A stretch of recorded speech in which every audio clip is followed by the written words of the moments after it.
नमस्कार दोस्तों, स्वागत है आप सभी का आपके अपने YouTube channel biology GK classes में। आज इस वीडियो में हम ह्यूमन रिप्रोडक्टिव सिस्टम यानी कि मानव जनन तंत्र के विषय में डिटेल से अध्ययन करेंगे। यह वीडियो विशेषकर 12th क्लास के जो बायोलॉजी के स्टूडेंट हैं उनके लिए बहुत ही महत्वपूर्ण है। इनके अलावा नीट, रीट और जितने भी कंपटीशन एग्जाम हैं उन सभी के लिए बहुत ही महत्वपूर्ण है। तो आप इस वीडियो को शुरू से लेकर अंत तक ध्यानपूर्वक देखिए और यदि अभी तक आपने मेरे चैनल को सब्सक्राइब नहीं किया है तो सब्सक्राइब जरूर कर लीजिए। तो मानव क्या होता है? एक द्विरूपी प्राणी होता है, यानी कि इसमें नर और मादा दोनों अलग अलग होते हैं। तो आज इस वीडियो में हम नर जनन तंत्र के विषय में डिटेल से देखेंगे, जिसमें वर्षण और वर्षण कोष, अधिवर्षण, शुक्रवाहिनियां, सीसन, प्रोस्टेट ग्रंथि, काउपर ग्रंथि, ये सभी क्या है? नर जननांग होते हैं। तो इनमें आज हम वर्षण कोष के विषय में डिटेल से बात करेंगे। नेक्स्ट वीडियो के अंतर्गत हम वर्षण के विषय में देखेंगे। तो आज का जो हमारा टॉपिक रहेगा वो रहेगा वर्षण कोष। तो आइए शुरू करते हैं। आज का हमारा टॉपिक है मानव जनन तंत्र। जीवों में संतान उत्पन्न करने की प्रक्रिया को जनन कहते हैं। इस पृथ्वी पर जितने भी जीव पाए जाते हैं उन सभी जीवों में जनन करने की क्षमता पाई जाती है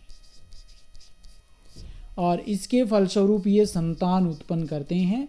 कहने का मतलब है कि जितने भी जीव होते हैं ये अपने वंश या वंश क्रम को आगे बढ़ाने के लिए जनन की क्रिया करते हैं और इस क्रिया के फलस्वरूप ये संतान उत्पन्न करते हैं। इन संतानों के माध्यम से ये अपने वंश को आगे पीढ़ी दर पीढ़ी आगे बढ़ाते रहते हैं। तो जीवों में संतान उत्पन्न करने की प्रक्रिया जनन कहलाती है। मनुष्य में लैंगिक जनन पाया जाता है।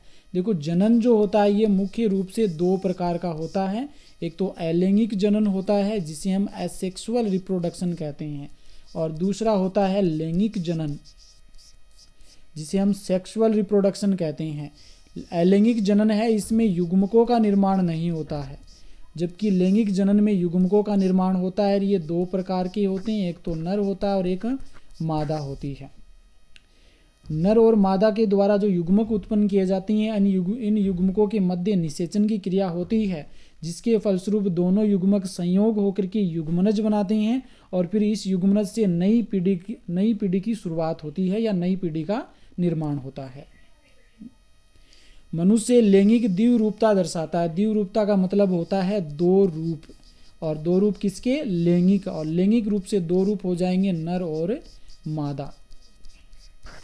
अर्थात नर और मादा को हम बाह्य लक्षणों के आधार पर पहचाना जा सकता है। तो नर में ऐसे कौन से लक्षण पाए जाते हैं जिनके आधार पर हम नर को बाह्य रूप से पहचान सकते हैं, और मादा में ऐसे कौन से लक्षण पाए जाते हैं जिनके आधार पर हम बाहर से देखने पर पहचान सकते हैं। तो इन लक्षणों को हम बाह्य लक्षण कहते हैं। और ये लक्षण होते कौन कौन से हैं? देखो, नर में सीसन व वर्षण पाए जाते हैं, दाढ़ी मूंछ की उपस्थिति, आवाज़ का भारी होना, स्तन ग्रंथियों का अविकसित या अवशेषी अंग के रूप में पाया जाना, ये लक्षण नर में पाए जाने वाले बाह्य लक्षण होते हैं। और इसके अलावा मादा में स्तन ग्रंथियाँ विकसित होती है, आवाज़ महीन, तो त्वचा कोमल, श्रोणी क्षेत्र का अधिक विकसित होना, ये मादा में पाए जाने वाले बाह्य लक्षण होते हैं। इन लक्षणों के आधार पर हम कौन सा नर होता है और कौन सी मादा होती है इनको हम पहचान सकते हैं। नेक्स्ट हम बात करते हैं। देखो, मानव जनन तंत्र है, मुख्य रूप से बात करें तो ये नर जनन तंत्र और मादा जनन तंत्र दो प्रकार का होता है। नर जनन तंत्र नर यानी कि पुरुष में पाया जाता है, मादा जनन तंत्र महिलाओं या मादाओं में पाया जाता है। तो पहले आज इस वीडियो में हम नर जनन तंत्र की बात करते हैं। नर जनन तंत्र। नर में जनन अंगों को दो भागों में बांटते हैं। पहला है प्राथमिक जननांग, दूसरा है सहायक जननांग। प्राथमिक जननांग की बात करें तो प्राथमिक जननांग के रूप में एक जोड़ी वर्षण पाए जाते हैं, यानी कि एक जोड़ी टेस्टिस है वो प्राथमिक जननांग के रूप में पाए जाते हैं और इन्हें जनन या गोनेड्स कहते हैं। एक बार प्राथमिक जननांग और सहायक जननांग को हम इस चित्र के द्वारा अच्छे से समझ लेते हैं। देखो, यहाँ पे गोलाकार या अंडाकार रूप में वर्षण कोष के मध्य वर्षण पाया जाता है, जो कि नर में पाया जाने वाला प्राथमिक जननांग होता है। इसके बाद में वर्षण कोष, शुक्रवाहिनी, और इस वर्षण कोष के ऊपर यहाँ पर एपिडिडाइमिस पाया जाता है। फिर हम बात करें शुक्राशय, प्रोस्टेट ग्रंथि, सीसन, और यहाँ पर होती है काउपर ग्रंथि। ये नर में पाए जाने वाले सहायक जननांग होते हैं। और एक बार इनको हम फिर से समझ लेते हैं कि कौन कौन से सहायक जननांग होते हैं। पहला है वर्षण कोश या इसे हम अंग्रेजी में स्क्रोटम कहते हैं, अधिवर्षण या एपिडिडाइमिस, शुक्रवाहिनी या वासा डिफरेंशिया, सीसन या पेनिस, प्रोस्टेट ग्रंथि, काउपर ग्रंथि। इस प्रकार से ये 6 सहायक जननांग नर में पाए जाते हैं। तो नेक्स्ट हम बात करते हैं वर्षण की। तो वर्षण क्या होता है, हमारे यानी कि नर में पाया जाने वाला प्राथमिक जननांग होता है। संख्या कितनी होती है, 1 जोड़ी होता है, गुलाबी रंग होता है इनका, आकार होता है अंडाकार या गोलाकार। किस में पाए जाते हैं, ये वर्षण कोश में पाए जाते हैं। देखो सामान्य वयस्क की बात करें तो वयस्क में इसकी स्थिति क्या हो जाएगी, दोनों टांगों के मध्य एक थैले जैसी रचना होती है जिसे हम वर्षण कोश कहते हैं, और इस वर्षण कोश में वर्षण पाए जाते हैं। तो इसमें देखो इस चीज़ को समझना भी बहुत महत्वपूर्ण है कि इसकी स्थिति अब भ्रूणीय अवस्था में कैसी होती है। भ्रूणीय परिवर्धन के समय वर्षण उदर गुहा के पृष्ठ भाग में कशेरुक दंड के पार्श्व भाग में वरकों के पास स्थित होते हैं। देखो आप इस चित्र में ये किडनी हो गई यानी कि वरक हो गए, और यहाँ पे मध्य में पाया जाता है कशेरुक दंड, और इस कशेरुक दंड के दोनों और यहाँ पर जब भ्रूणीय परिवर्धन होता है उस समय उदर गुहा में दोनों किडनियों के मध्य और कशेरुक दंड के दोनों ओर वर्कों के पास में स्थित होते हैं। तो यहाँ पर होती हैं भ्रूणीय परिवर्धन के समय।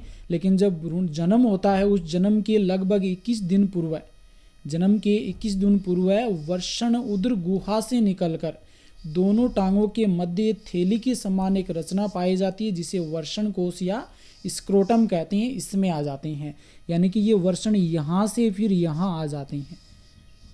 उदर गुहा से दोनों टांगों के मध्य थैले जैसी रचना होती है जिसे हम वर्षण कोश कहते हैं, और इन वर्षण कोश में वर्षण आ जाते हैं। नेक्स्ट हम बात करते हैं, कुछ टर्म आती है जिनको हमें समझना बहुत जरूरी होता है। तो पहले इन टर्म को समझ लेते हैं कि कई बार वर्षण उदर गुहा से निकलकर वर्षण कोश में नहीं आ पाते हैं। कई कारण हो सकते हैं कि उदर गुहा से वर्षण वो जन्म के समय वर्षण कोश में नहीं आ पाते हैं। तो इस क्रिया को हम कहते हैं क्रिप्टो ऑर्किडिज्म। इससे संबंधित क्वेश्चन बहुत बार कंपटीशन एग्जाम में पूछा गया है, और नीट के एग्जाम के लिए तो बहुत ही महत्वपूर्ण है ये कि क्रिप्टो ऑर्किडिज्म क्या होता है कि कई बार वर्षण वह उदर गुहा से निकलकर वर्षण कोश में नहीं आ पाते हैं। इस क्रिया को क्रिप्टो ऑर्किडिज्म कहते हैं। नेक्स्ट हम बात करते हैं, नेक्स्ट आता है आर्किडेक्टोमी। देखो शल्य क्रिया, कई बार क्या होता है जो वर्षण होते हैं इनमें कैंसर वगैरह हो जाता है जिसके कारण इन्हें नष्ट करना बहुत जरूरी होता है, और इसके लिए शल्य क्रिया के द्वारा वर्षणों को काट कर अलग कर देने की क्रिया आर्किडेक्टोमी कहलाती है। बहुत ही इंपॉर्टेंट है ये। इसके बाद में नेक्स्ट हम बात करें कि वर्षण को पीट कर या कुचल कर नष्ट कर देने की क्रिया को कैस्ट्रेशन कहते हैं। देखो इन टर्म को भी हमारे लिए समझना बहुत ज़रूरी है, क्योंकि क्रिप्टो ऑर्किडिज्म ये शुरुआत में आ जाती है कि जब उदर गुहा से वर्षण कोश में वर्षण नहीं आएंगे तो इस क्रिया को हम क्रिप्टो ऑर्किडिज्म कहते हैं। और जब कैंसर वगैरह हो जाए तो वर्षणों को शल्य क्रिया के द्वारा अलग कर देने की क्रिया ऑर्किडेक्टोमी कहलाती है। ये भी बहुत इंपॉर्टेंट है। उदर गुहा में आने का सबसे महत्वपूर्ण कारण क्या होता है कि मानव शरीर का ताप 37 डिग्री सेंटीग्रेड होता है। यानी कि मानव जो शरीर है उसका ताप 37 डिग्री सेंटीग्रेड होता है, और ये वर्षणों में शुक्राणु निर्माण के लिए अनुकूलतम ताप नहीं होता है। और शुक्राणु निर्माण के लिए जो अनुकूलतम ताप होता है वो है 34 से 35 डिग्री सेंटीग्रेड या सेल्सियस होता है। और इसलिए क्या होता है कि वर्षण कोश का तापमान शरीर के ताप से 2 से 3 डिग्री सेंटीग्रेड कम होता है। यानी कि जो मानव शरीर है उसका टेम्परेचर 37 डिग्री सेंटीग्रेड होता है, लेकिन वर्षण कोश में इससे 2 कम हो जाएगा, यानी कि 34 से 35 डिग्री सेंटीग्रेड होता है। और यह तापमान है वो शुक्राणु के निर्माण के लिए अनुकूल होता है, और इसी कारण से जो वर्षण कोश है इसमें वर्षण पाए जाते हैं। नेक्स्ट है वर्षण कोश की संरचना। देखो पहले हमें वर्षण की संरचना पढ़ने से पहले वर्षण कोश की संरचना हमारे लिए क्लियर होनी चाहिए। तो इस वीडियो में हम क्या करेंगे, वर्षण कोश की संरचना के विषय में देखेंगे, और इसके बाद में नेक्स्ट वीडियो में हम वर्षण की जो आंतरिक संरचना है उसके विषय में डिटेल से बात करेंगे। वर्षण कोश की भित्ति लचीली, पतली तथा रोम युक्त होती है। देखो जब हम बाहर से वर्षण कोश को देखते हैं तो बाहर से देखने पर उसके ऊपर बहुत सारे रोम दिखाई देते हैं, और इसकी भित्ति लचीली व पतली होती है, और इसके अंदर की ओर अरेखित पेशी तंतुओं का मोटा स्तर होता है। बाहर रोम पाए जाते हैं और अंदर की ओर बहुत सारे अरेखित पेशियाँ पाई जाती है और इसका बहुत ही मोटा स्तर होता है जिसे हम डार्टोस पेशी कहते हैं। बहुत ही इंपॉर्टेंट है ये डार्टोस पेशी। वर्षण कोश की भित्ति लचीली व पतली होती है और बाहर की ओर रोम युक्त होती है और इसकी भित्ति में अरेखित पेशियों के तंतु पाए जाते हैं या तंतुओं का मोटा स्तर होता है जिसे हम डार्टोस पेशी कहते हैं। और ये डार्टोस पेशी क्या करती है, वर्षण कोश में ताप के नियमन का कार्य करती है। वर्षण कोश में ताप के नियमन का कार्य करती है।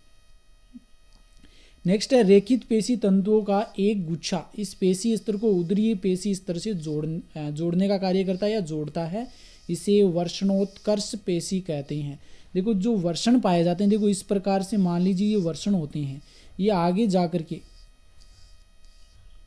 जब इस प्रकार से जो उदर की पेशी है उससे जुड़ते हैं तो ये जोड़ने के लिए यहाँ पर पाया जाता है एक गुच्छे के रूप में रेखित पेशियाँ। इन पेशियों को हम कहते हैं वर्षणोत्कर्ष पेशी। तो ये दोनों चीज़ आपकी क्लियर होनी चाहिए। वर्षण कोश के ताप का नियमन डार्टोस पेशी के द्वारा होता है। ये क्वेश्चन बहुत बार कंपटीशन एग्जाम में पूछा गया है कि वर्षण कोश में ताप का नियमन किसके द्वारा, तो डार्टोस पेशी के द्वारा होता है। यहाँ पर ये आप चित्र देख सकते हैं। देखो इसमें बहुत सारी पेशी आपको दिखाई दे रही है अंदर की ओर, डार्टोस मसल्स। ये ऊपर इंग्यूनल केनाल होती है जहाँ से ये जो शुक्रवाहिनी है जो निकलती है, और इसके बाद में इंग्यूनल रिंग होगी जो इसके मुख का नियंत्रण करती है। ये डार्टोस पेशियाँ होती है जो इसका तापमान का नियंत्रण करती है। और इस नीचे यहाँ पर दागेनुमा संरचनाएं पाई जाती है जिसे मीजोक्रियम या गुबर्निकुलम कहते हैं, जिसके माध्यम से जो वर्षण होता है ये नीचे की ओर जुड़ा रहता है। नेक्स्ट है वर्षण कोश की संरचना। डार्टोस पेशियाँ सर्दियों में सिकुड़कर और गर्मियों में फैलकर वर्षण कोश के ताप का नियमन करती है। यानी कि डार्टोस पेशियाँ होती है ये सर्दियों में सिकुड़ जाती है और गर्मियों में फैल जाती है, जिससे वर्षण कोश के ताप का नियमन होता है। नेक्स्ट है वर्षण कोश उदर गुहा की ओर एक छोटे से छिद्र के रूप में जारी रहती है जिससे वक्षण नाल या इंग्यूनल केनाल कहते हैं। देखो इस प्रकार से हमने पीछे अभी चित्र देखा था, इसमें इस प्रकार से ये वाला जो छिद्र होता है इस छिद्र को हम कहते हैं वक्षण नाल या इंग्यूनल केनाल। इस छिद्र को संयोजी उत्तक की वलय चारों ओर से घेर कर रखती है। यहाँ पर ये वाली जो वलय पाई जाती है चारों ओर इसको घेर कर रखती है और इसे हम कहते हैं वक्षण वलय या इंग्यूनल रिंग कहते हैं। और ये जो वक्षण वलय या इंग्यूनल रिंग होती है ये वक्षण नाल के छिद्र का या मुख का नियंत्रण करती है। देखो इसको एक बार हम पिछले चित्र में देख लेते हैं।